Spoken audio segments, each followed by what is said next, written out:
You know ID in the town all day. ID in the SEA. You know ID in the town all day. ID in the SEA. Hello and welcome to episode 467 of the fabulous Peltoncast, sponsored by our friends at Pagliacci Pizza. I'm your co-host, Kevin Pelton. And I'm Tristan Carcino. And we're coming to you in separate locations this week. I'm in Seattle, Washington, home of the four-time WNBA champion Storm. And I'm coming to you from Renton, Washington, home of the Super Bowl 48 champion Seattle Seahawks. And also soon home of multiple teams training for the CONCACAF Club World Cup, but we'll get to that later. Will we? It's this episode 67. Do we have numbers for that? Charles Cross is 67, right? That's what I was thinking. But also, summer of 67, actually the summer of love. People confuse it a lot for the summer of 69 because of Bryan Adams and Woodstock. Summer of 67 was the summer of love. And also just because of 69, right? I mean, people like that element of it, don't they? Sure. But people are wrong about things sometimes. Joe Toledo, UW offensive lineman, there we go. Only other 67 we have.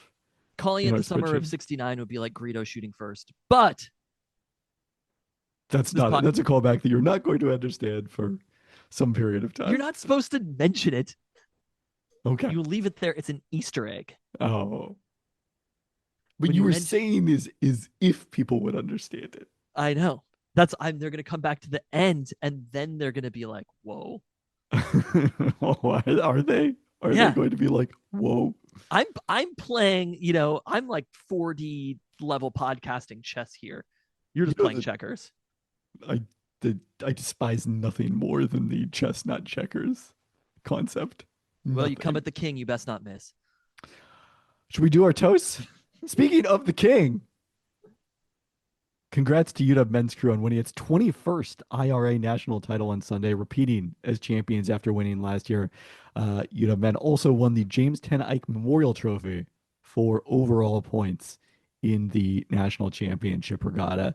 So we learned some things looking this up. Someone asked on the Discord. Yes, whether this is the highest percentage of national championships in any sport. And the answer is no, because they've been having crew for a long period of time, back to 1895, albeit with some interruptions for world wars, pandemics. Only one pandemic, actually. They didn't take a break in 1918, but pandemics and the like.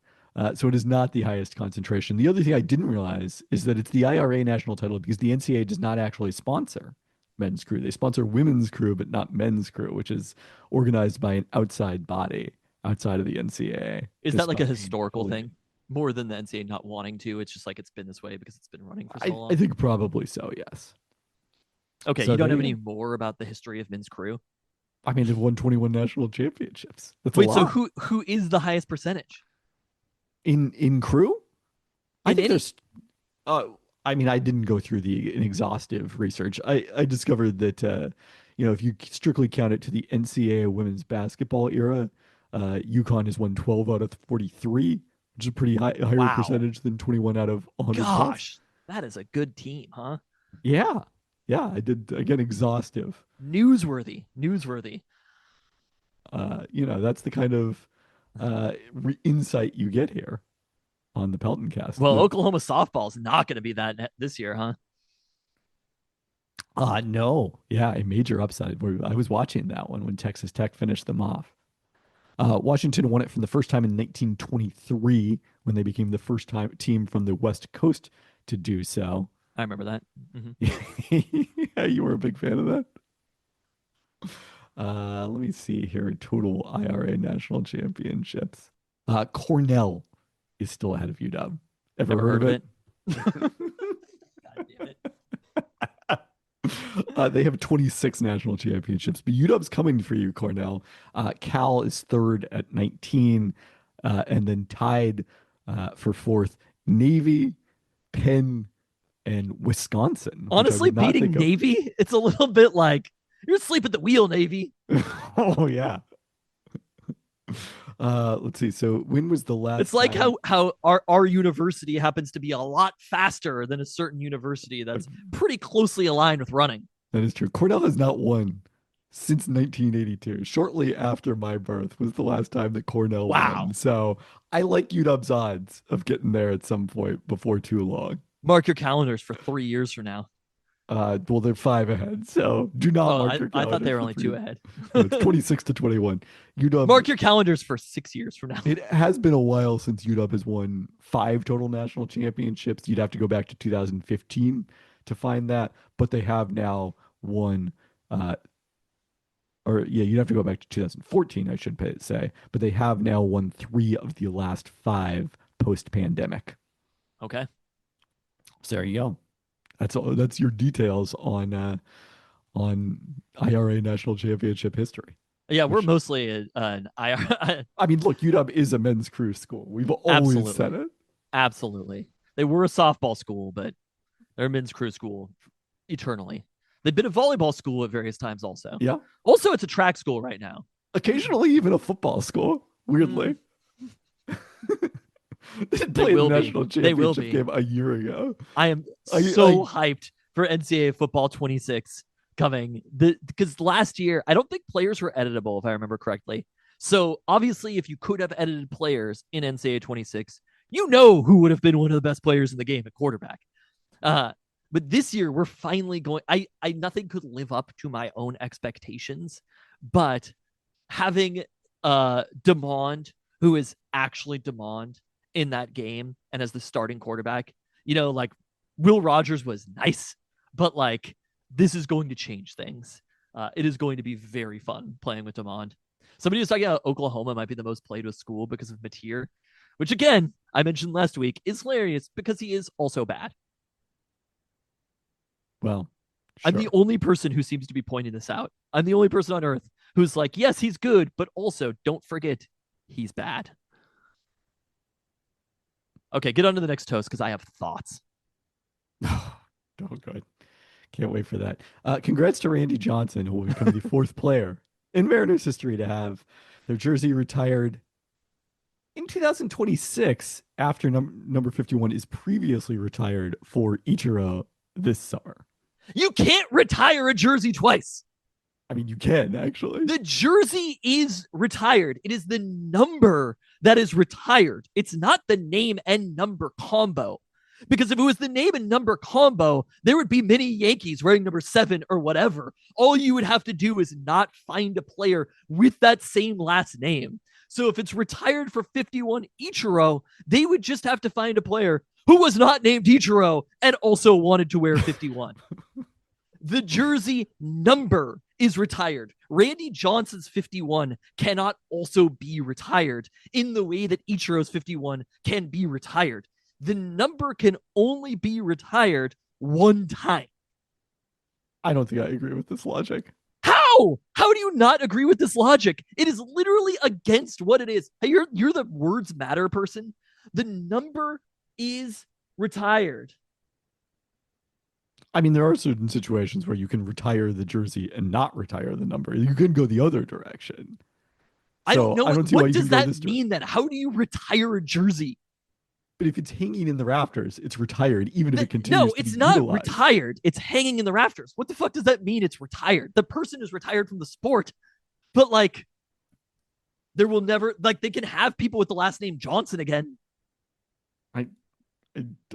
This is a very strange take. It's not a strange take. This literally means nothing. And here's the real take, though. Your occasional team, by the way, the Portland Trailblazers, retired 30, I believe, simultaneously for both Bobby Gross and Terry Porter. That is different. If this summer they were like, we're retiring 51 for Randy Johnson and Ichiro, totally fine. Okay. However, if you're retiring, to be clear, not fine. I mean, it's okay. Here's my biggest issue with it. This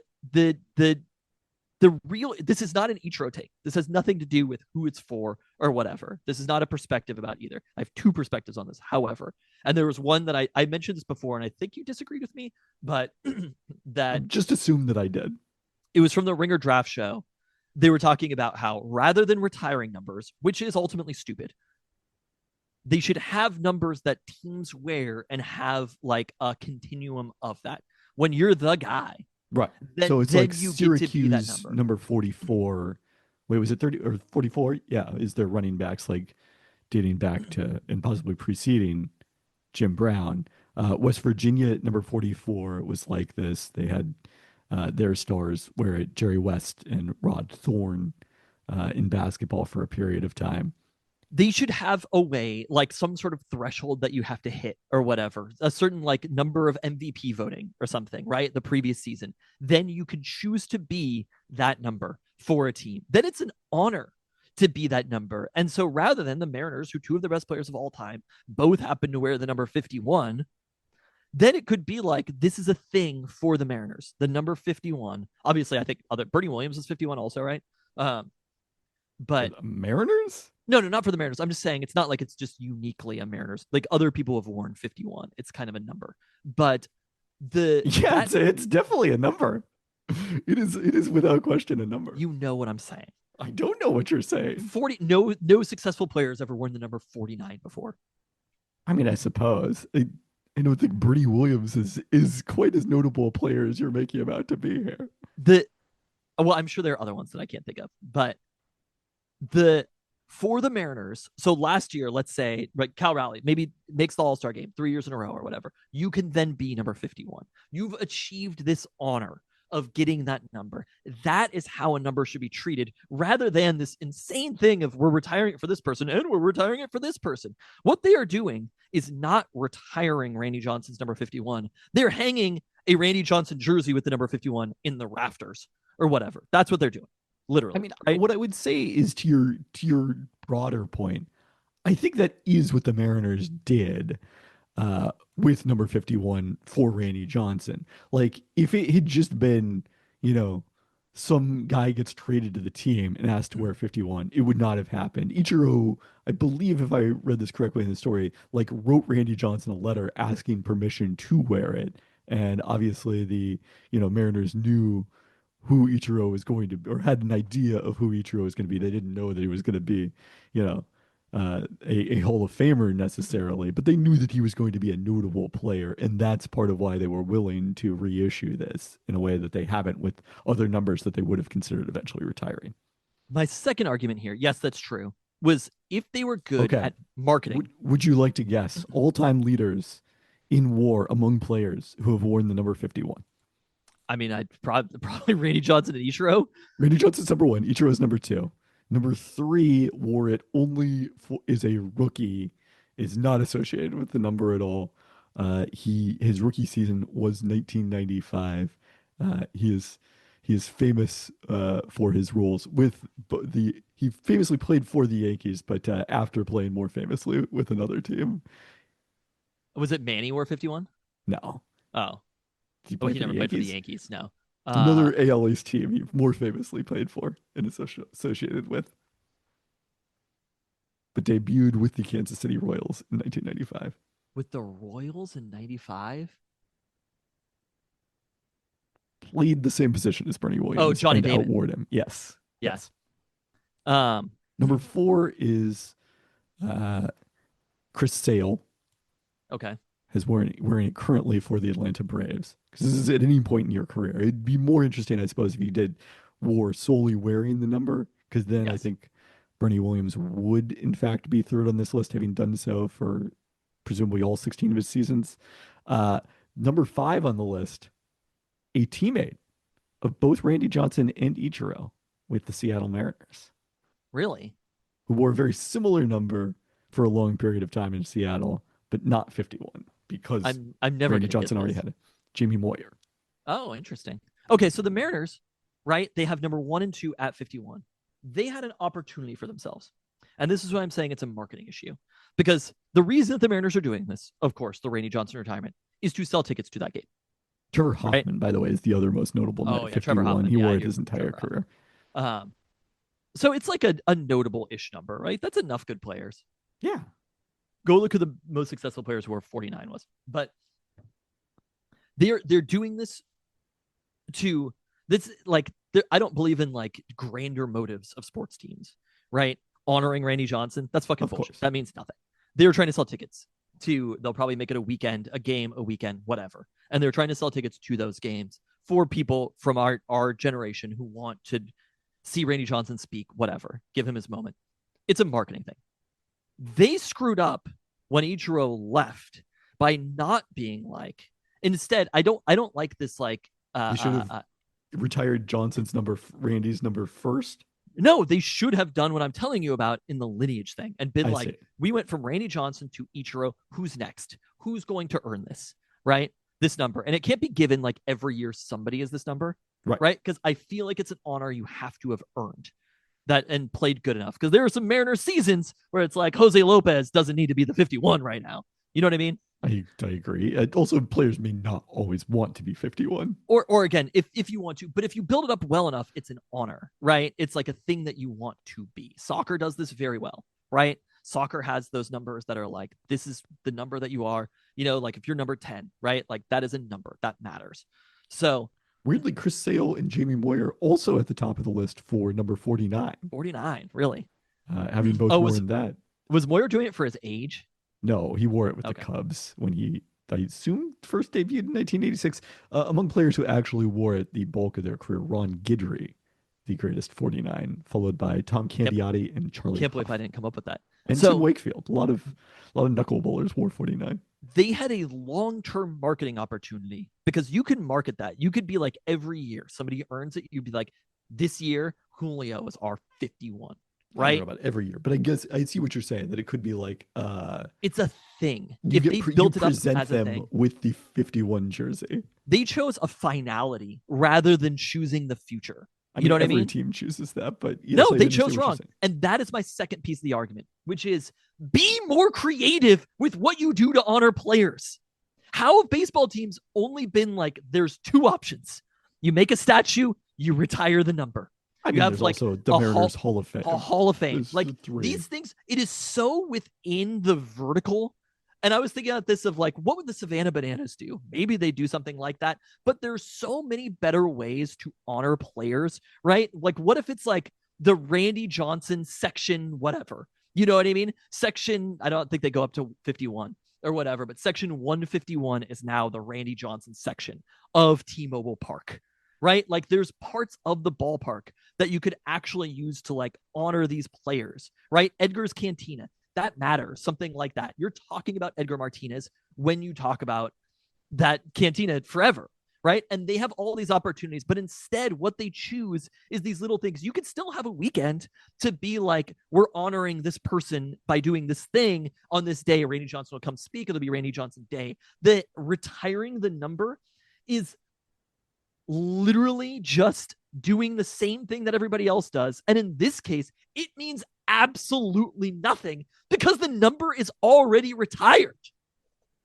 I think that, look, these things are all symbols. Okay, nothing means anything in and of itself. And the symbol of the weekend, the honoring Randy Johnson is what matters more so than whether the jersey is not worn by future players wearing that numbers. So, I think you've taken the point much too literally, I guess is where I'm at with this. Okay, Luca just texted me. He's in a Seattle history. This is a bonkers list right now. Are you ready for this? Okay. Oh, I see. Wow, great audio. Great audio. I'm reading a text. Hold on. Okay, so Luca's in a class right now, which is like the history. Texting during the class? Yeah, this is middle school. It happens. They're talking about history of Seattle music in his class. And he got a list. He texted me a list. Best Seattle bands. Best? We're sure it's best. It's a photo? He said pick them. Oh, he picked them for his project. Oh, I see. So maybe he had an option of like bands. I guess maybe the teacher gave this list of bands and the kids could pick from them. Okay. To be on it, which is incredible that I've managed 2 of them. But really? These are the best Seattle bands as listed by Mr. Miller and Miss Spencer at Lucas School. Not to call them out because this is a bonkers list that they have. We have the Gits, Arthur and You, if you remember them. No. Kenny G. Oh. Do remember. Pickwick. Okay. Enumclaw, not a Seattle band. This is Tacoma Erasure. Them. Huh? See, I'm shocked that made the list, but okay. I'm here for it. Luca picked them. Seaweed, Fastbacks, Uh, Sonics, also Luca, famously a Tacoma band, Luca's a nepo baby, Queensryche, Human, Malfunction, In Hyphen, and Ivan and Alyosha, the Christian rock band. So they were like, were they going for obscure bands? I from guess Seattle? so. I have many questions. The Seattle region. Like, there's a few of these. I'm most fascinated by Kenny G's inclusion in this list. Yes. The Kenny G made the cut, and Sir Mix-a-Lot, who Pablo Torre couldn't find in time. They were like, no, Well, too clearly Sir famous. Mix-a-Lot would have been eligible because Tacoma is just Seattle, according to Mr. Miller and Miss Spencer. Well, look, we are not the ones to be talking about geography. I'm gonna text Aramis and be like, "Yo, bro, they said you're from Seattle." That is an incredible list to have gotten. Anyway, happy to have two artists make the list. All right, lastly in toast this week. Congrats to Cal Raleigh, named AL Co-Player of the Week. After hitting 348 with 6 home runs and 10 RBI, he shared the award with Tampa Bay infielder Junior Caminero, who hit 379 with 4 home runs and 13 RBI. And I don't see how these lists are equivalent, especially because, like, if Tampa Bay had gone 6-0 or 6-1 or something, I would get it. They were like 500 in the week. Cal had an amazing week. He deserved to be sole player of the week. But I am sure we will talk about more about him when that time comes, which will probably be very soon. All right, with that, it is time for your favorite segment. Don't burn yourself. We got Mariners hot takes coming at ya. Just over a week ago, last Tuesday night, when Cal hit home runs in 2 of his first 3 at-bats against the Nats and came up again for another at-bat in the bottom of the 6th, I said, for the first time since 1993, the greatest honor a baseball player can get. He's up. I didn't have to say who. I didn't have to say the situation. Everyone in the house knew who and why I was calling. A few days later, he'd hit another 2 against the Twins in a loss and won each in the next 2 games. Again, for a cool 4 across 3 games to tie Shohei Ohtani for league lead, passing Aaron Judge. It is a core memory for me. I'm sure you remember this as well. During Griffey's 8-game home run streak, when our childhood best friend's dad, Paul Roddy, said those exact words to us. We ran in the room. Bang! That was probably Griffey's 6th or 7th home run in a row. But he's up was it. That's the phrase that gets said only when someone is truly experiencing greatness.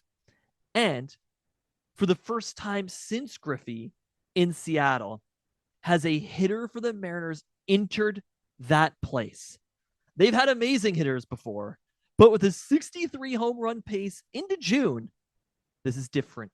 This is something special, which we should not take for granted.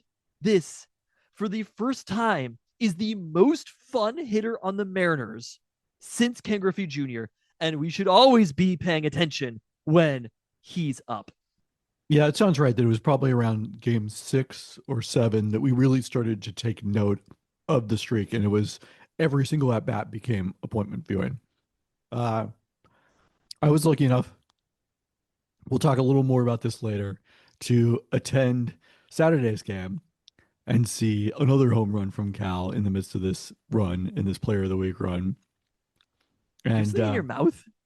yeah, I can't see. We're podcasting here. I don't know. I take this seriously. I don't know about you. I didn't know that you could hear it. It sounds like you're chewing. God, this is look. If you want to know, if you want to study how to become the MVP, maybe a little bit of video. I'm here animatedly talking to a screen that is a square and has a lock in the middle right now. Some of us are competing. I managed to eat my food when I wasn't podcasting. Anyway, you were there on Saturday. We'll hear more about that later. It's a little busier for me this morning. Is it? The MVP is speaking right now. Oh God! Wow. Would you rather be head of state or would you rather be MVP? Probably MVP, I gotta say, of those choices. Yeah, I mean, he is on an incredible run here, and it's not like these are a bunch of cheap home runs or something. There's all sorts of stats about, like, was it Tom Murphy that had a stretch where he hit home runs in several consecutive games? If I remember that correctly. I believe. Nah, maybe it was Tom Murphy. But this is not that. This is Cal is just like having a season that is up there with Judge and Otani, and it's incredible to watch. And he has carried the Mariners in this stretch here, as we've been talking about, where the rest of the lineup, Jorge Polanco is ice cold right now. The back end of the lineup getting real rough. And the starting pitching has not always been as consistent as you want it to be. And Andres Munoz, and over the weekend, was not as consistent as you wanted it to be. The Mariners had 3 consecutive blown saves in the ninth inning and won 2 of the 3 games. And Cal, the single biggest driver in that success. It's gotten to the point that if I see that the Mariners, because I wasn't able to watch, again, as documented by the fields that I said that I was at all weekend, I was only able to watch, I guess I watched Friday and Saturday for the most part, but was at a lot of children's sports. But if I see a run go up where it's like it's 1-0 or it was 1-1 and now it's 2-1 or whatever, I assume it's a Cal Raleigh homer. Yeah, that's probably the logical position. Which is, again, it is like a truly unprecedented place to be. I mean, he's now more than double than anybody else on the team. And, this team that still hits homers, right? But what he is doing, we'll see whether it holds up. It doesn't matter. But it's just in this moment right now, and especially for a catcher. Like, it is a completely unprecedented season for a catcher. It's just the feeling, though. And that's it. That's what I was thinking about. Whereas, like, I'm watching Cal Raleigh, and it is the only time I remember since watching Ken Griffey Jr. that I'm like, he's going to hit a homer here. Whether he does or doesn't, I just have that feeling. And that is ridiculous. It is the highest honor that you can bestow on a baseball player, much higher than retiring their jersey. Yeah. Or, I mean, I was thinking of this. I was like, some people would maybe argue that, like, during the single or the all-time hit streak, people would have felt this way. But it's like, if you can argue that, but if we're being honest with ourselves right now, it's not the same. Seeing somebody get a hit and most likely a single is not the same as somebody coming up and being on pace for being at 60 plus jacks into June. Chicks dig the long ball. What else can you say? So also Saturday, highlighted by the MLB debut and Mariners debut of 2022 first round pick Cole Young, who was pulled off the field mid-game on Friday night in Tacoma in anticipation of being called up, started at second base, ended the game with a walk-off fielder's choice that scored pinch runner Miles Mastrobuoni in the 10th inning. Now, his hit on Saturday in his debut, the only one through his first 10 at-bats over his first 3 games, was hitting 277 with an 853 OPS at Tacoma and won't turn 22 until the end of July. So well ahead of schedule. He's got time. Has he struck out that much? Right? How many strikeouts does he have? Oh, yeah. Just 1 strikeout in those 10 at-bats. I'm assuming that's plate appearances also. I don't know if he's walked. He's walked 1 time. Okay. So 1 strikeout. Oh, never mind. He has 3 strikeouts. That's 1 walk. And that's striking out more than I would have guessed, actually. It's going to be an adjustment to Major League hitting for Cole Young. But having that moment, and I was thinking about this, I got texted by somebody who literally could probably not name a single other Mariner, but the video of Cole Young getting called up, and you just see him, and he's so excited about playing in the majors. And it's one of those stories where you're like, this is it right here. Like, this is the thing that we're actually way better at documenting now than we used to be. Those moments. And it's this is why we like baseball. Seeing Cole Young have this opportunity in this moment. And we've gotten to do that a few times this year, which is pretty freaking cool.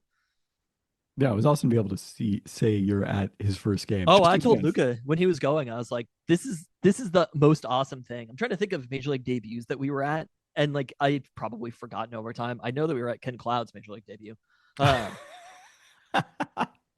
Not forgetting that one. A-Rod debuted on the road, so we obviously weren't at that one. And Griffey was before our time as Mariners fans. I feel like it was like start 3 of Felix that we went to or something. Yeah, it was early, but it was definitely not his debut. I have the ticket. Looked and found that day. Having recently moved, I have the ticket. But those are like, we'll see what Cole Young develops into. But even if he doesn't become a star, like being at somebody's major league debut is always a fun moment. And the Mariners did a great job of documenting it. I have to give them 100%. I'm criticizing them with the marketing for, again, all they're capable of doing is jumping into a vertical. Other people have done this.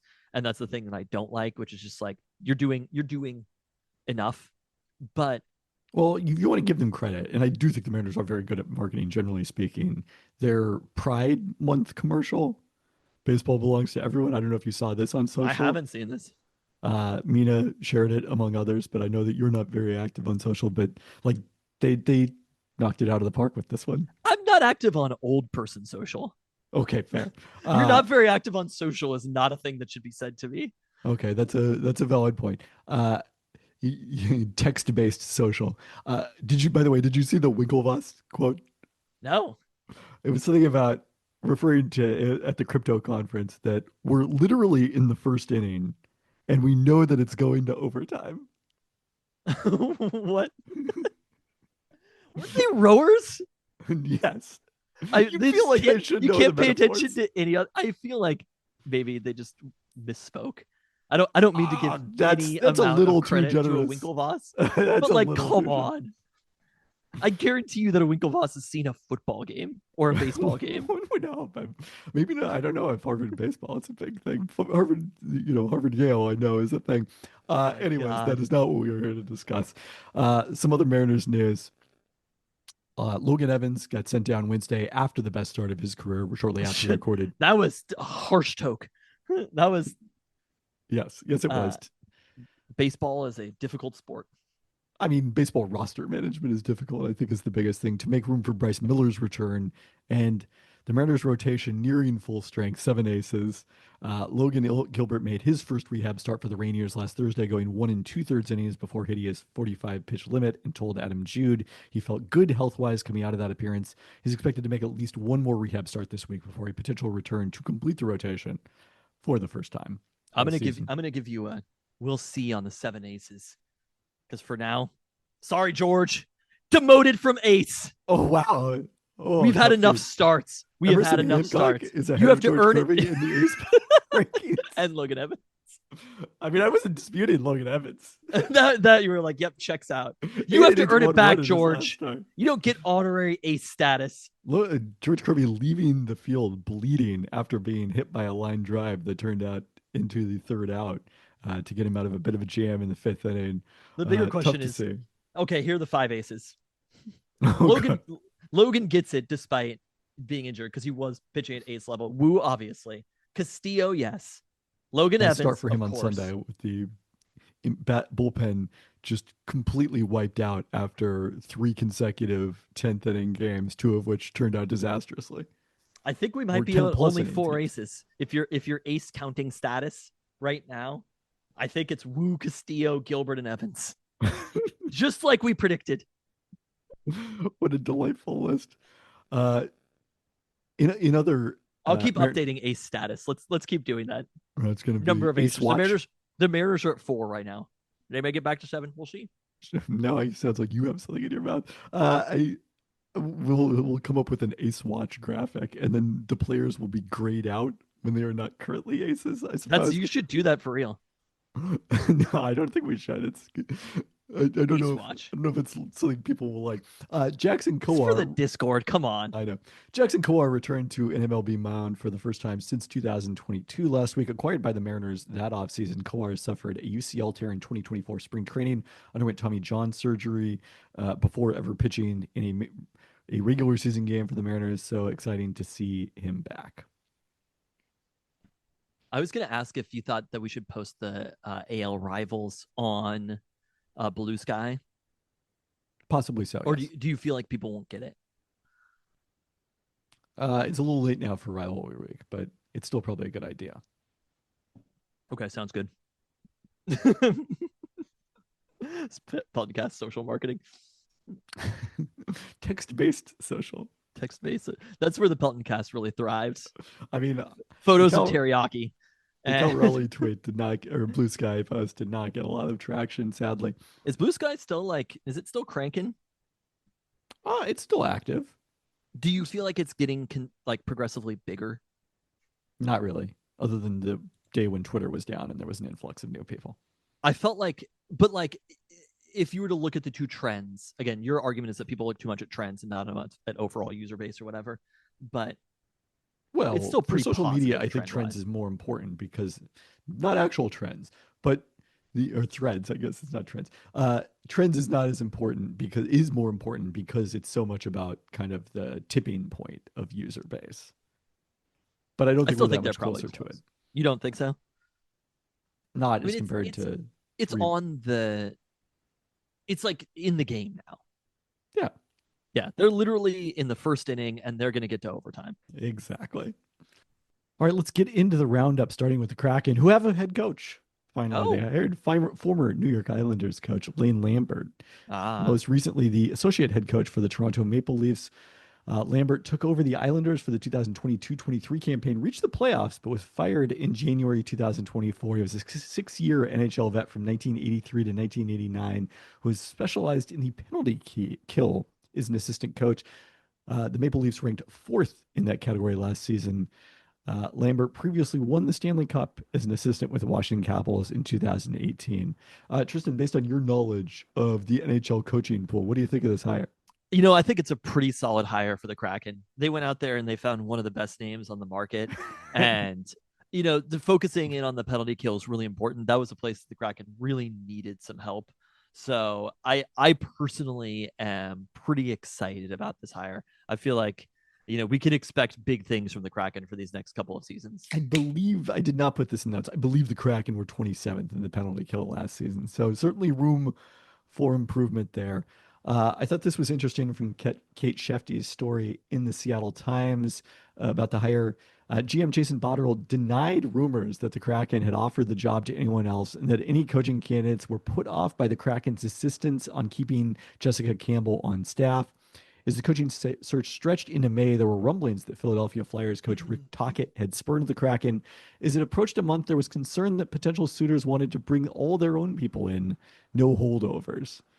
So, a great sign when you have to deny that, I would say, whether it is in fact true or not. I I don't do, know if I agree with that. I mean, it's a little bit of like they're defending their people. You know what I mean? Like they have people that they want to be on the staff, and but that's not what they denied. They denied that candidates were put off by it. So, I don't. I guess we don't know whether it's not the Kraken's job to tell whether candidates were put off or not. but when you deny, you are telling it. They weren't. I don't. I think it's a very strange thing to respond to. They don't know why candidates That's didn't take the job. I mean, they might, but it is part of the. That's what I'm saying. Is the response to it is Is troubling. there not like an element of sexism here? Like, am I just ignoring that? Because I don't think it's sexist to want to bring in your own coaching staff. No, I mean that certainly can be a concern. I also like how many coaches are actually in position where they're choosing between multiple jobs is a different story. Like Rick Tocchet, like the denial there is reported related to it was reported. I want to say it was Elliot Friedman, but I forget who it was now, that he had specifically been offered the Kraken job before taking the Flyers job. I do think Jason Botterill is probably using some semantics here to be like that they hadn't offered it to anyone else, that it wasn't technically an offer, but it was known that he could have the job if he wanted. I have no reason to distrust that reporting. But Talkett, like, I don't think that was the reason he didn't take the job, and I don't think that the Kraken were the only other team that were interested in hiring him that didn't hire him, if that makes sense.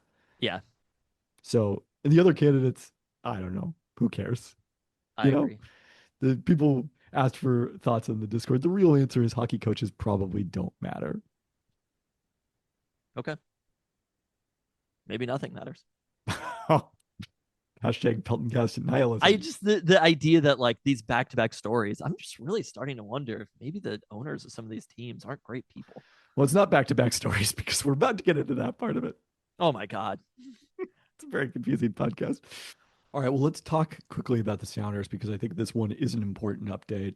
Not so much for the games they played last week, although we'll, Phew, we'll thank mention God. this. Here's just for Okay. our open to Oh, Sounders goal account is the Sounders got full points in a subpar performance Wednesday, beating San Diego FC 1-0. It was the there's a first San Diego team. This is a good bit, by the way, because they're of not knowing that certain teams exist in MLS. But also, I definitely did not know that there was a San Diego team. What are they called?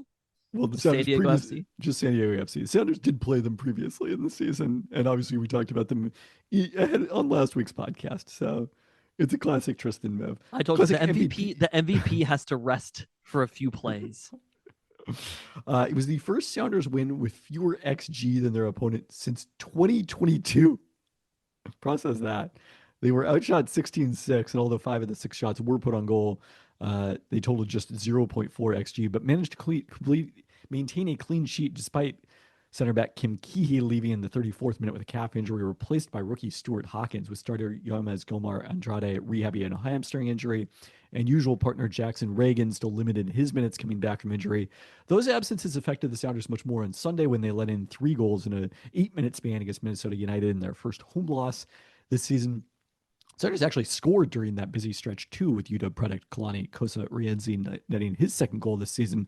Pulled back another on an own goal in the 83rd minute, but couldn't find the equalizer, and a deserved loss based on XG 2.1 to 1.3. But the bigger news was before the game when players entered the pitch wearing Club World Cash Grab t-shirts to protest the distribution of the team's appearance fee for the FIFA Club World Cup starting now in less than 2 weeks.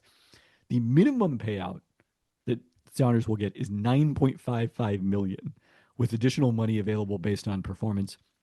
FIFA stipulates that a portion of that must go to players, but not how much.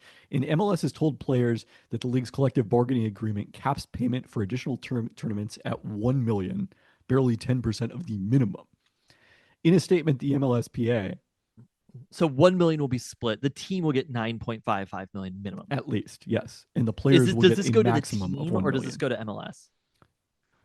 Unclear on that part of the issue.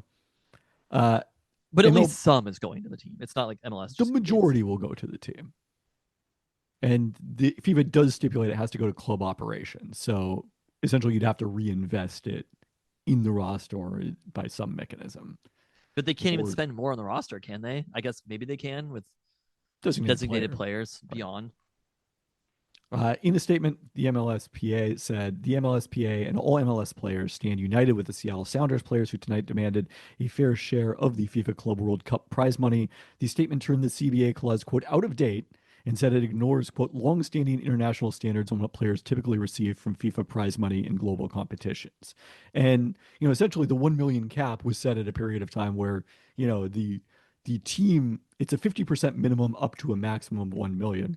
And most of these, why would you set a I mean, I know why you would set a maximum. Exactly. Look, I understand, but here's the thing: is this a collectively bargain? Is there a CBA for MLS players? Yes, that's why it's said twice.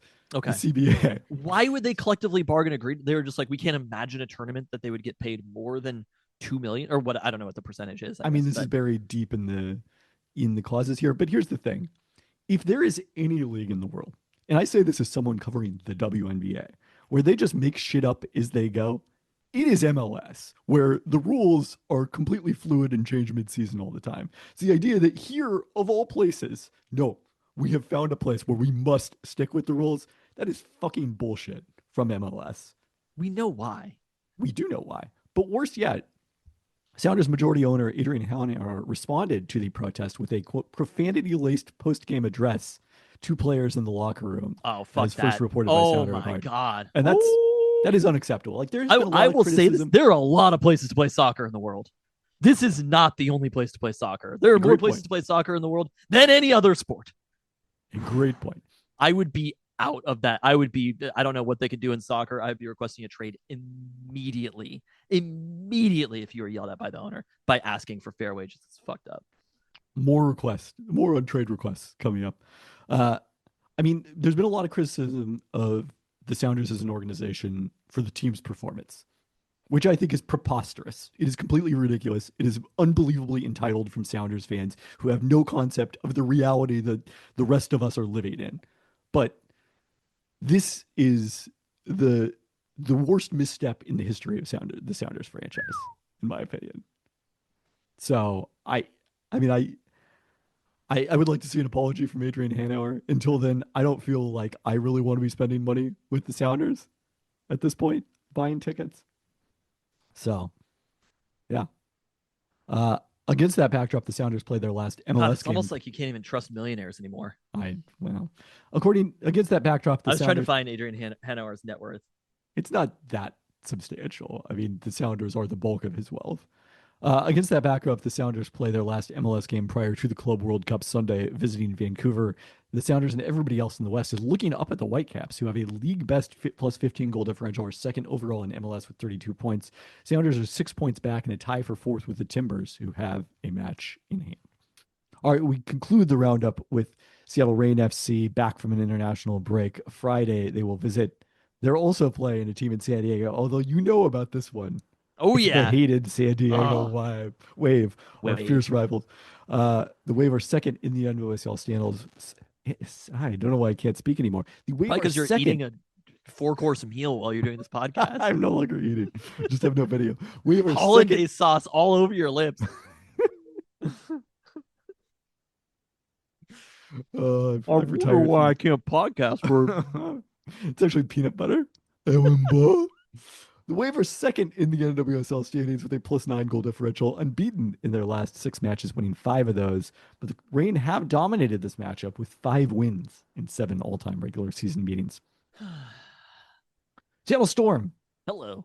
a newsy Wednesday for the organization, starting with news first reported by Christina Williams that backup center Lee Yaru's representation has formally requested a trade. The background here appears to be, so I don't know if we discussed this on the pod, but it was previously reported that Lee was planning not to participate in the FIBA Asia Cup for China and would stay with the Storm through the season. And it seems that part of that agreement hinged on the idea that Lee was going to be playing enough in the WNBA to further her development for other competitions for the China national team. And that there is some concern about the fact that she has not been playing as much after playing a lot at the start of the season. It is very clearly a crowded Storm front court with Nneka Ogwumike and Ezzy Magbagor as starters who have been all-stars, the number 2 overall pick in Dominique Malunga, and then Lee. So, there's been periods where Malunga, I believe Lee got a DNP against the Aces. Malunga serving as the backup center in that one. They've liked Lee against bigger post players like Tierra McCowan for Dallas, but there's not always going to be one of those matchups for her. So it does seem that it's possible that Lee might be able to find more playing time somewhere else. Yeah, I mean, this is just an obvious trade. I don't know if it's obvious because I do think the Storm really liked the idea of having that bigger post player, but it does seem plausible that there could be a bigger role out there for Lee somewhere else. What the Storm would get out of that trade remains unclear. So, we'll see. We'll monitor this situation. I don't know. The leverage is probably that she just, again, leaves for the FIBA Asia Cup or potentially leaves altogether if China is unwilling to let her continue playing in the league. But, that doesn't necessarily mean the Storm need to make a bad trade for the sake of making a trade here. The other story, Christina Williams also reported Wednesday morning that there was a WNBA and league security investigation into the Seattle Storm coaching staff on the heels, of course, of the external independent investigation into the allegations of bullying and harassment against the Storm coaching staff over the offseason. So it was later clarified. We have an ESPN story from my colleagues Michael Volpo and Alexa Philippou out there now that the specific allegation is that a member of the Las Vegas Aces alleged that a member of the Storm coaching staff used profanity toward them in the post-game handshake line after Sunday's game in Seattle, won by the Aces. A league source who spoke to ESPN did not term it an investigation, termed it something that the league, quote, looked into, and that nothing has come of looking into it at this point. So it does seem like the initial report sort of overstated the magnitude of what was actually going on here and made it seem, much more a continuation of the previous story. So you'll recall that investigation over the offseason did not validate allegations of bullying and harassment made by Joel Lloyd against the Storm coaching staff. So we move on. Let's talk about what happened on the court. It was not a great week for the Storm. When we last recorded, they were coming off a feel-good loss at Minnesota. We're at 3-2, and we were feeling like potentially much improved from last year. Friday night, they lost at home to the Atlanta Dream, a game they led comfortably by double digits at halftime, and then really got badly outplayed in the second half of that one. Sunday, they were down big at halftime to the Aces. Mounted a fourth quarter comeback. We were able to get to the point where they had the ball down 3 in the closing seconds. A play where, Noel Quinn said they were going for the best shot available, ended up with a dump into Malunga in the post in the final seconds where she missed a turnaround two-pointer trailing by 3. And then the Aces made their free throw. Storm never got a chance to tie it again. Tuesday, they struggled against the Dallas Wings without Paige Beckers. Were down again by 9 at halftime. Rallied in the second half, a much stronger performance after halftime. Did get the win against the Wings to get back to 500. But we are starting to see, I would say, some of the concerns about the Storm's ability to score without Jewel Lloyd, coming into play now, as the offense has not been what it was over the first 5 games of the season, with Skylar Diggins really playing at a high level in that span.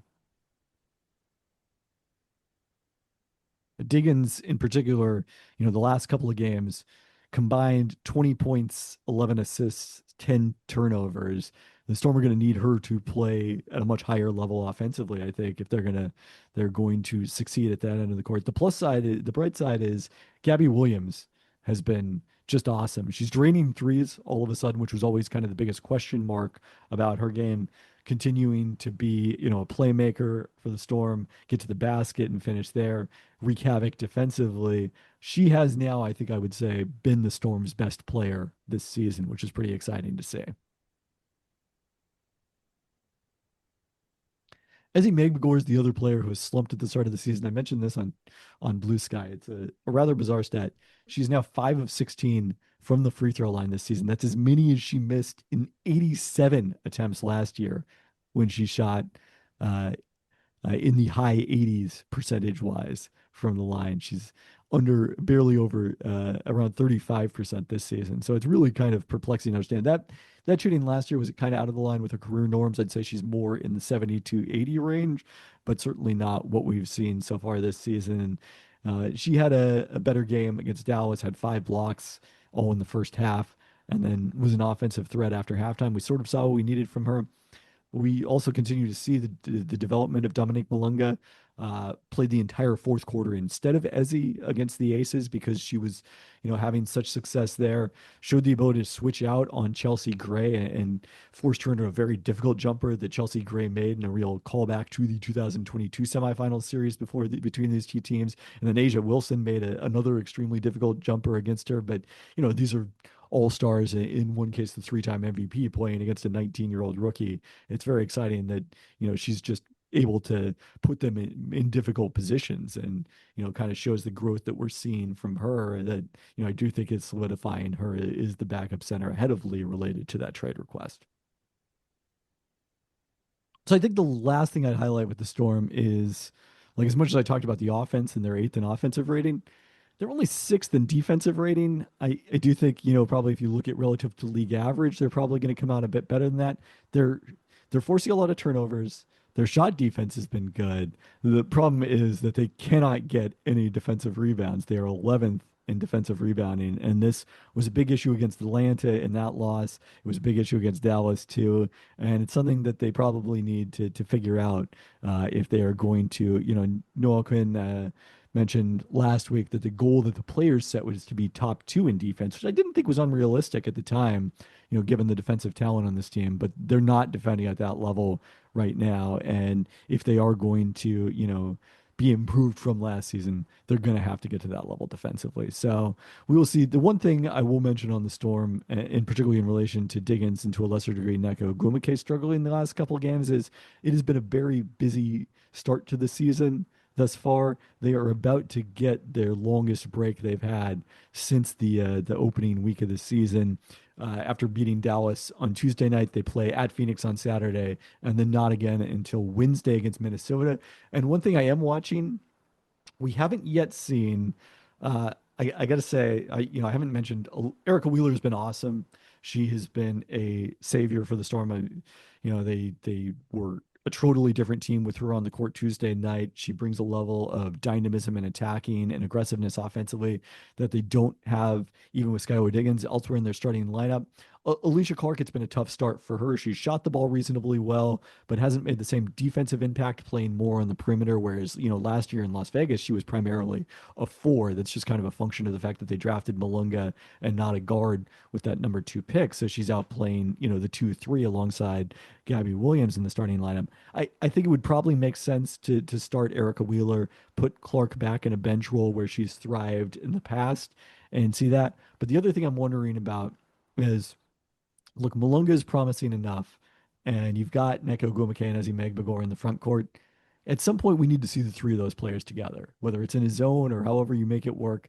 I really want to see that, and I'm wondering if Wednesday against Minnesota is the time that we start to see it because they'll have had a chance to work on it in practice for an extended period of time here after not having many practices lately. So stay tuned on that one. All right, let's wrap up with the Seattle Seahawks. OTAs continued this week with multiple practices open to the media where people really, really went in depth on Sam Darnold's handful of red zone throws. Are they bad? They were not good. Okay. So that's usually how you judge the success of a quarterback over a full NFL season. exactly. Like a handful of red zone throws. There's a lot of possible reasons that it doesn't make sense, but its sample size is the number one thing here. When you start talking about, a single OTA practice out of 10 that they have is compared to 30, maybe 30 plus practices during training camp. Like, it doesn't tell you anything. So what are we doing here? Person who's not doing it is Mike McDonald. Asked by Mike Salk, appearing on Seattle Sports 710, whether there's anything that could happen besides injury to prevent Darnold from starting at quarterback. No, you guys are crazy. I respect that you've got to ask it, but it's just a crazy question. It's not going to happen. Sam's our starting quarterback. We love him. He's doing a tremendous job. There we go. I do file this under what else is he going to say? It is fascinating. No, this is not filed under what else is he going to say. Sam Darnold is the starting quarterback. There again, barring injury, Sam Darnold will be starting week 1. I'd say it's like 97% that he's starting week 1 if healthy. 97? I would give a 3% chance. But also the funny thing is, Jalen Milroe didn't supposedly look very good at these OTAs that have been open to the media either. I think people are getting a little bit confused about Jalen Milroe. And we talked about this on the Draft podcast. Comparing him to Russell Wilson. That's what's happening. Jalen Milroe's college career does not resemble Russell Wilson's in any capacity. Russell Wilson was literally nicknamed the Asterisk by Football Outsiders, by Aaron Schatz back when in the Football Outsiders days, because he broke their projection model. That is where, and I think the thing that's a little bit like, are we excited about Jalen Milroe? Of course, but we talked about this on the Jalen Milroe draft podcast. His numbers are not that good. No, that is the hope that he's not that good of a runner. He's not that good of a passer. Jalen Milroe wasn't that good of a quarterback in college. Is he exciting? Yes. Is that starting as a rookie? Absolutely not. Especially not after you paid a quarterback like Sam Darnold. The Russell Wilson thing was predictable to a certain extent. And yes, to a certain extent being the keywords there. But Matt Flynn didn't make the money that Sam Darnold did.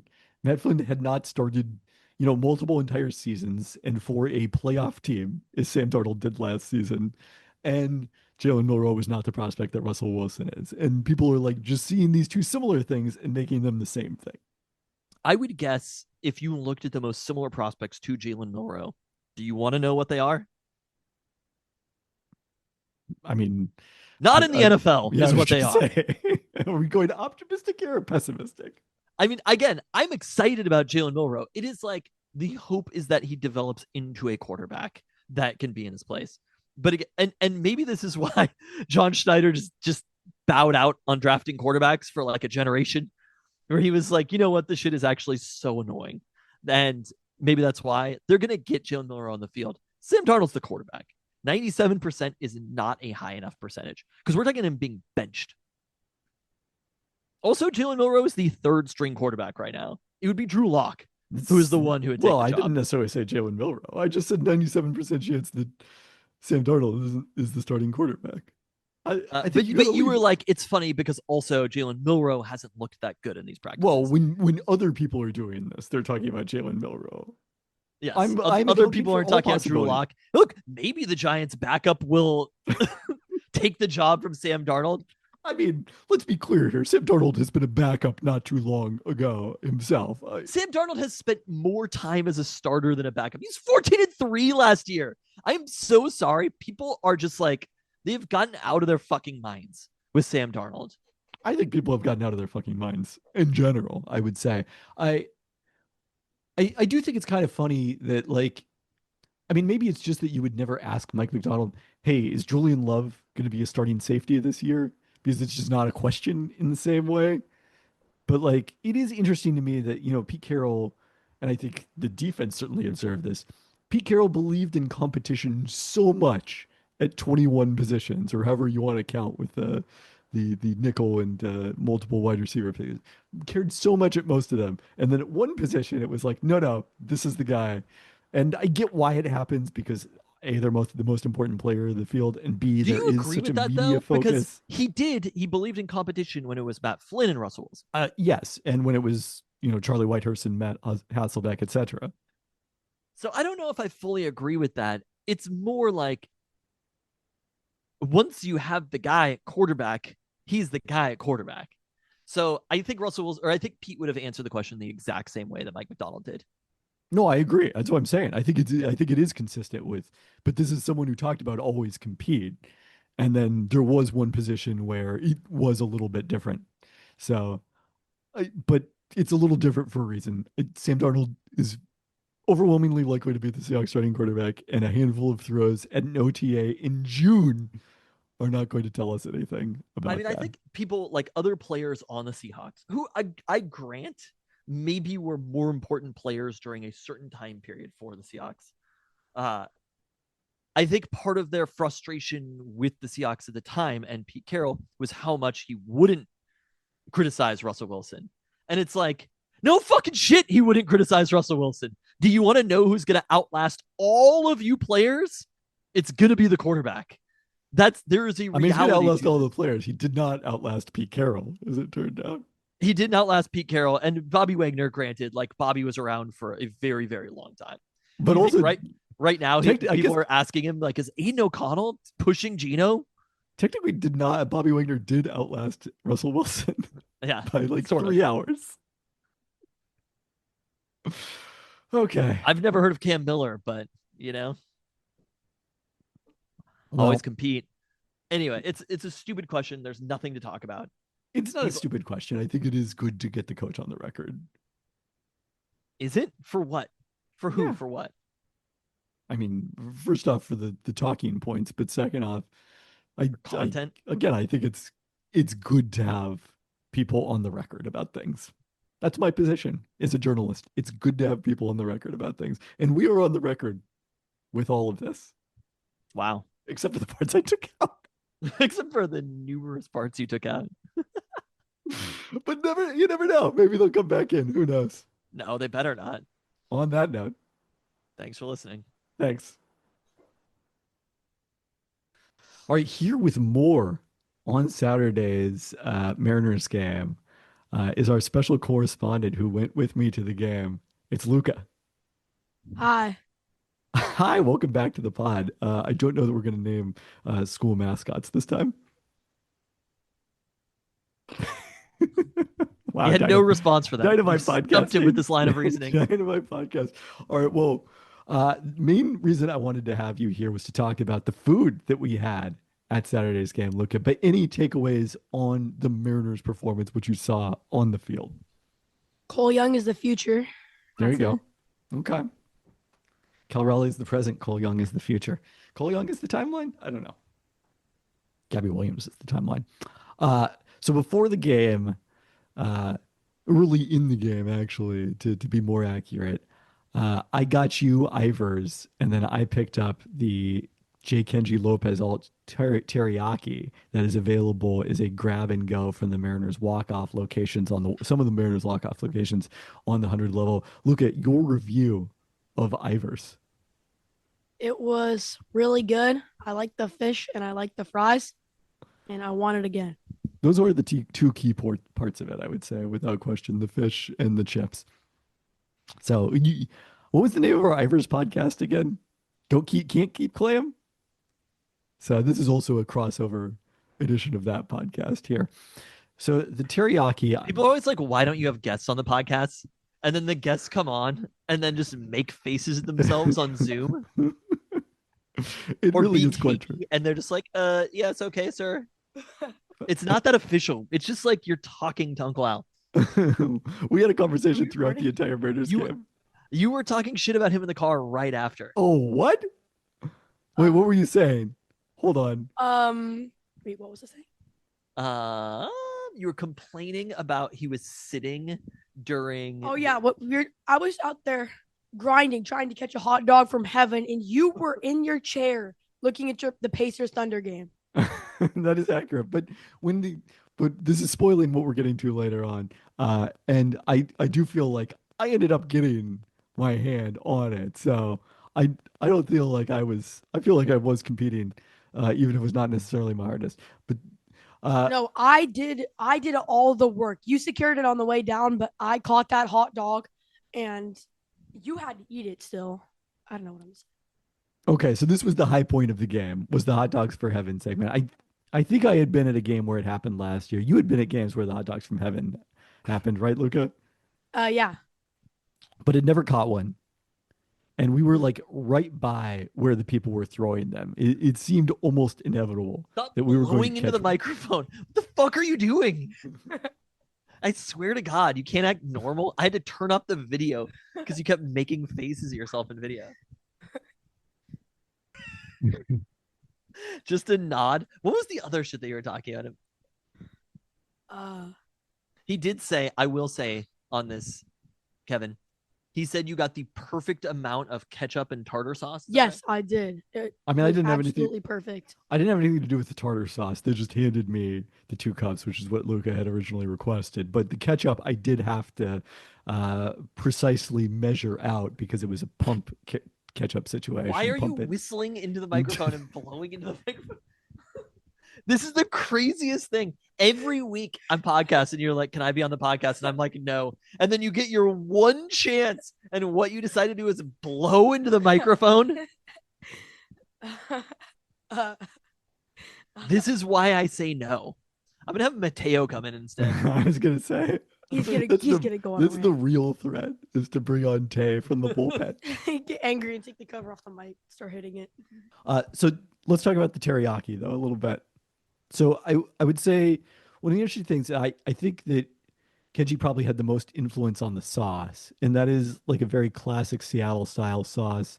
I would say a little less viscous than I prefer, but I prefer I forget which one is the more viscous. Which one is that? Which one? I prefer a thicker teriyaki sauce, as we know from the viscous sweet nexus. That is my preference. But a very strong Seattle style teriyaki sauce. I would say one of the interesting things is like, as far as the chicken itself, it was cut up a little smaller than you get with authentic Seattle style teriyaki. It's more like when you get a non-Seattle style teriyaki bowl, I would say, particularly, kind of like if you think of the size that you would get at something from Trader Joe's or some sort of frozen product like that.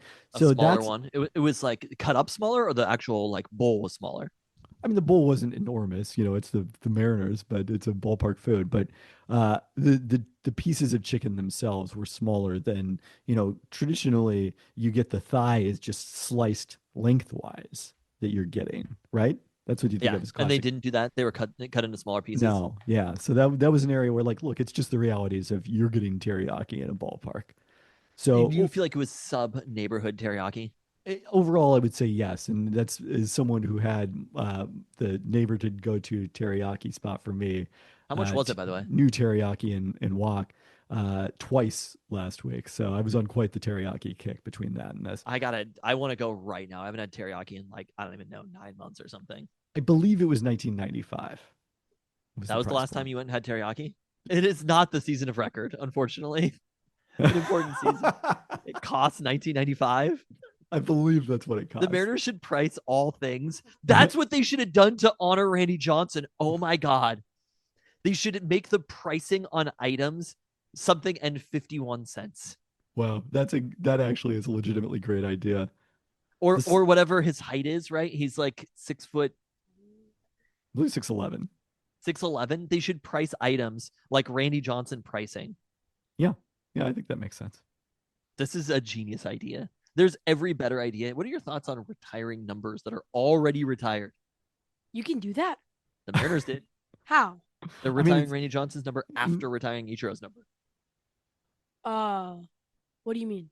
So they're going to retire it for Ichiro this summer, and I believe August, and then next summer they will also retire number 51 again for Randy Johnson. Oh, you can't do that. You can. You very much can. Are they gonna put 251s on the little plate things? Yes. Hmm. Yes, they will. Just as the Blazers do, in fact, Lucas have seems two bothered number by 30 this. jerseys. All right, I well, swear you had other things that you were making fun of him for. the I Carcino can't remember what it family is was you were united saying on in the this. car, but I was loving it. I'm sure you were. You're like, this is podcast material. I actually said this is too good podcast material, and then we've completely forgotten since then. Well, I'm going to have to consider this the next time I have a free ticket to the Mariners game. Do you have any thoughts you listen to since you're here? We deigned to have you on the podcast. But we didn't really complete the hot dogs from heaven story. So, Oh, okay. Luca, you want to tell it from your perspective here? So they started letting go of the hot dogs, and I almost caught the first one, but the girl next to me took it. So I had it in my hand, but she took like He- the hot dog part. I didn't think Luca had that dog in him on that first hot dog. I didn't think he wanted it more. Well, clearly you didn't want it more. Busy with thunder. But and then there was a bunch next to me, and then after I caught one, there was this old guy next to us, and he was like, "Why are they carrying hot dogs?" And then I'm assuming daughter, maybe granddaughter, was like, they just put hot dogs from the sky. It's called hot dogs from heaven. And then he was like, "Let me see this, young man." And then he just took the like parachute that it came down in, and he started just feeling around it and looking at it. He was like, "Very cool, young man." This is after you caught one? Yeah. Yeah. So with the second one, there was a second one that came towards us, and Luca, as he said, did get it up high. I got it down low. We combined to get the hot dog from heaven, and Luca, as he said, could not eat the hot dog for allergen reasons. So Were you I pissed ended about that? Yeah, I did all the work. You wanted that hot dog bad. Absolutely. But he did get to save the hot dog from heaven parachute, so he got something out of the deal, Yeah, I didn't get the food, but I did get a parachute. which you still have at home, correct? I do still have it. It's a high quality parachute. We got to give them credit. They cooked on this one, literally. What is your most prized item? The millions rings that you have, the shirt that you won over the weekend, or that parachute for the Mariners game? Absolutely the parachute. I have 12 rings, a shirt that I won this weekend for winning a league, and the parachute's still better. I mean, Of course. the Of course. parachute, that's work that I did individually. I have a team for baseball. I did all the work right there. That's mine. Wow, I just said My that I did parachute. some of the work, but I haven't eaten a hot dog in a long period of time. I can't tell you the last time. It was definitely not in calendar 25 the last year. I ate a hot hot dog, and you know what? The hot dog from heaven, it kind of surprisingly hit. Could You're use some saying cream that cheese. with Luca right here. I'm sorry, Luca. That's great for you. You got the Ivers. You got what you wanted out of the And you got day. teriyaki. I probably still needed the hot dog to fill me up, if we're being honest. Okay. What if I needed a hot dog to fill me up? You should have More told him to Ivers. get you another round of Ivor. I was about to, but I was thinking that I shouldn't because he probably wouldn't have gotten it for me. Would you have Oh, gotten it? Of course, I would have gotten it, but Oh, well, next time. He's not me. You Next- ask him for everything. Next time we're at the I would have been like, suck it up, but I him. mean, maybe next not time we're now at the that Mariners game, I'm asking you for rounds after rounds of Ivers. I'm gonna need every inning Ivers. you're treating it as the Diamond Club of Ivers. Yes. You know, you're continuing to make me second guess bringing you to the next time I have a game and next time I have a free ticket. No. What is this ridiculous scenario that would ever happen again? I mean, it's not that improbable a scenario. It's happened one time ever, and you're like, but the next time this happens, Next time, your wife's friends don't have tickets, so they give you tickets, and you take your what am I now? You're my nephew. Nephew. or godson. You take depending your on- nephew. Yeah. Well, now that I know You it's said it was gonna cost me- Gonzaga night at the ballpark. It Mhm. was Gonzaga night. The president of the school threw out the first pitch, and then they played the sandstorm intro that they love to do at the Gonzaga games. So I learned that they have this chant with it's called "Let's Go GU" or something. I Yeah, forgot what it that's- was now. it is to Sandstorm by Derude. Yeah, you don't know this. Adam Morrison threw out the first pitch. She said. No, the school president threw out the first pitch. Not Yeah, nearly it's that a as cool exciting. name. There were no Gonzaga basketball players in attendance that I saw, but we were surrounded really? by Gonzaga fans. Yeah, So we're in the Gonzaga section. There was a lot of them next to us, but they all seemed pretty pleasant, which I was a little surprised by. So everybody around you had that dog in him, Luca or the Huskies Wow. and Gonzaga. So That's that's true. why you The- had to compete for the hot dog. the person Yeah. next to us also was a former I don't know if they're alum, but a former UW season ticket holder. And so I don't know if you saw about this. There was a brief delay in this game because the fire alarms were going off, which we couldn't hear anything, but the lights were flashing throughout If you the went stadium. into the area where you get food in the bathrooms, it was really loud. They had this alarm. It was like, woo. Okay, so you did hear it when you went to the bathroom. So there was a bit of a delay in the game before they were able to like just turn off the alarm system entirely so that hitters could hit. And the person next to us was referencing the UW Cal game that was delayed by thunderstorm, and I got to Oh, be yeah. like, I was there. So there you go. Luca, how many other children's baseball players did you see I think 3. from?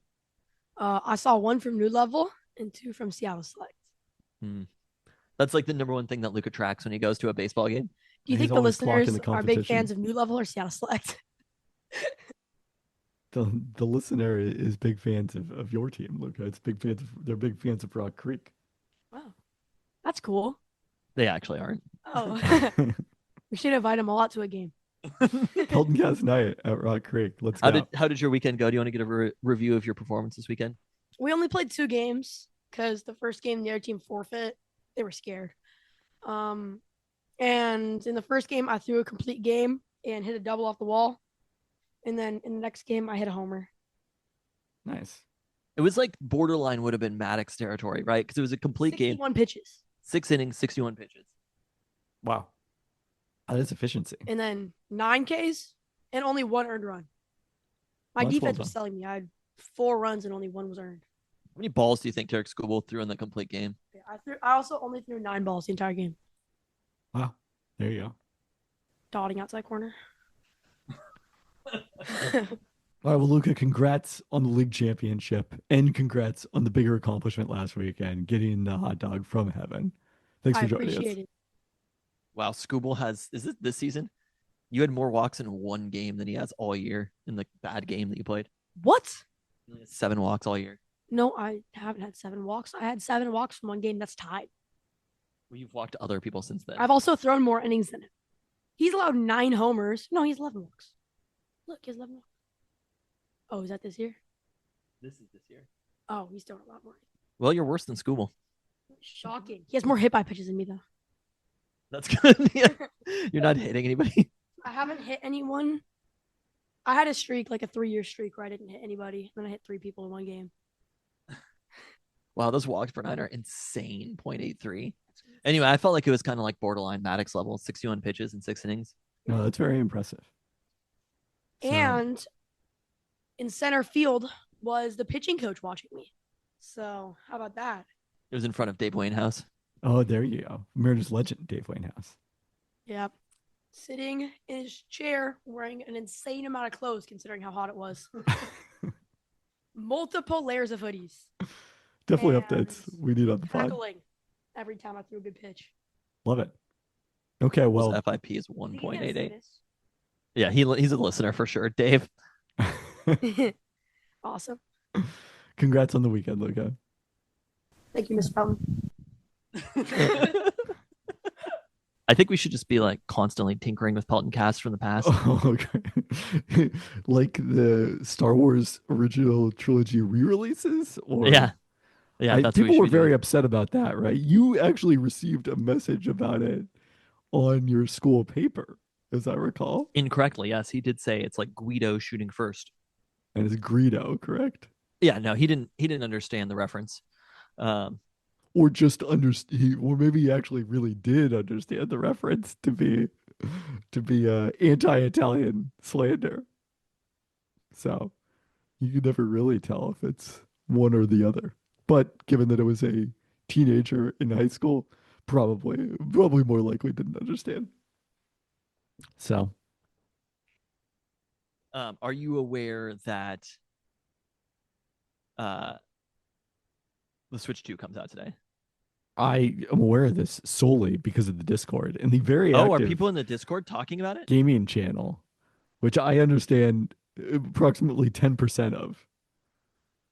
But I see it because I keep an eye on everything, even the channels that I don't really are not really topics of interest to me. The reference was to a movie. This is to date when this happened, which is now, of course, 24 years ago. What you're talking Okay. about? Yeah. Feels just like it was yesterday. Doesn't it? In the movie Jay and Silent Bob Strike Back, they say like that would be the worst idea since Greedo shooting first. Right. And the person who Quoting that. wrote it to me was trying to quote that, Correct. did not understand the reference that they were making in the movie. Because again, they were like a dumb 14-year-old. This is Thai high school education. Or did understand it, but just forgot the specific name. I can believe that part of it. I do not believe that part of it. You don't, if you either know or you don't know. You're not like, what was the name? Greedo? Like, you either get what they're talking about or you don't get what they're talking about. And I don't blame this 14-year-old for not understanding Star Wars lore well enough to have quoted it back correctly after. That's not a criticism. Yeah. The criticism is that they tried to do it, but did it wrong. There's so many times I feel like that on social media. It's not bad for you to not understand this salary cap thing. It's bad for you to be trying to correct me when you don't understand this salary cap thing. Yes. You come at the king, you best not miss. Wow. I'm not the king. Bobby is the king, for the record. Finally, ESPN senior writer Kevin Pelton tells it like it is. Stop being aggregate polite. that, motherfuckers. Oh no, please do not. Anyway, Please do Kevin not. the King, you best not. I worked a wire quote into my story earlier this week. Did you really? And that also, see, this is what I was saying about a reference from 2001, is a timely reference. So that's good. I try to keep it nothing but timely. Seinfeld. I mean, we're and also The talking Wire Greedo only. Shooting First, which is from a movie from 1977 and But remastered weirdly- in like 1997, something like Weirdly, that. it's still in the news today. Yeah.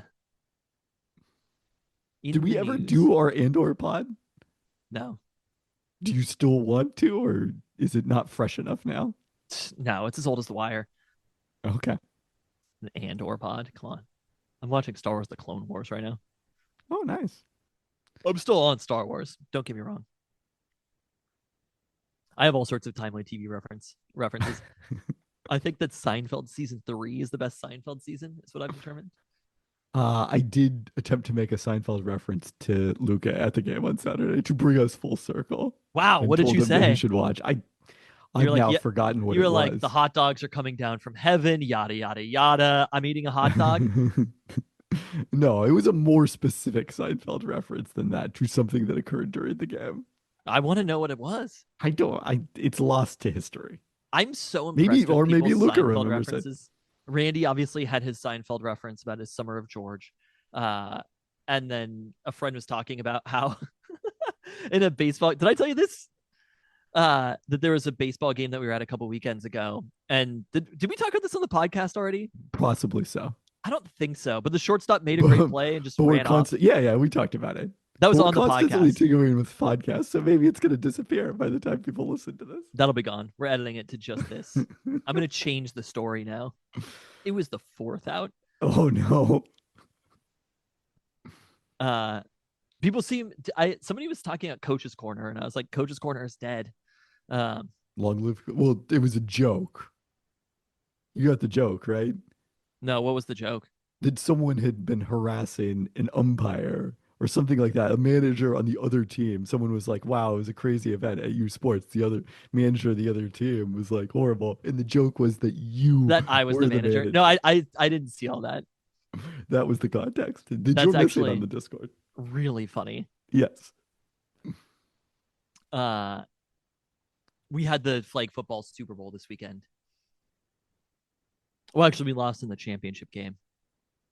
I guess The conference championship, you're saying? we were playing the Ravens, so Bills Ravens would have been the AFC championship game. It did not go well. There were many tears. Oh, no. many, How many of them were yours? None. I was fine the whole time. I wanted to lose. That was like, I think I mentioned that in the Discord. That you wanted to get out to. Yeah, Luca's Noah's baseball thing team. where he's like, I'm like constantly cheering against the team just so I could go home or whatever. And I was like, I got other base. Luca was pitching. I was like, I got to get out of here. I don't want to watch another fucking flag football game. The 2 flag football seasons per year does seem like a lot. I think we might be retiring from flag football. Oh, I mean, it's fine, but like, I'm going to sound like such a crazy person saying this, and everybody's going to disagree with me. Playing flag football is just for fun. And it's kind of like there's no long-term thing to do with flag football. wow. Noah's going to dislike this take. Does that make sense? Like, no, I know. That's what I'm saying. Is like, this is the exact, don't tell the Malcolm Gladwell police on me. But like, Flag football is not yet currently a sanctioned high school level sport. well, I'm not saying that like the whatever we're going to be, like Mateo's going to be playing professional baseball and that's why we're doing this. It's more just like there's like places to go next. Yeah, there's like more to do after this. And same with basketball. Like we can start like keep playing rec basketball or start like a select basketball team or whatever and keep doing that and grow. And you could play in middle school and play in high school and those things. Flag football, they play tackle football in middle school. So like we're not going to be doing that. Yeah. Oh, Highline School District was flag football, right? No, I think they've been for a long time, but in Kent, they're playing tackle football. Also, there was some child who injured his back this weekend where I was just like, Luca was showing it to me and I was like, that's why you're not playing football. Yeah. I was like, if you've just listened to this, I'm so sorry that you've listened this long. Thanks for listening. Thanks.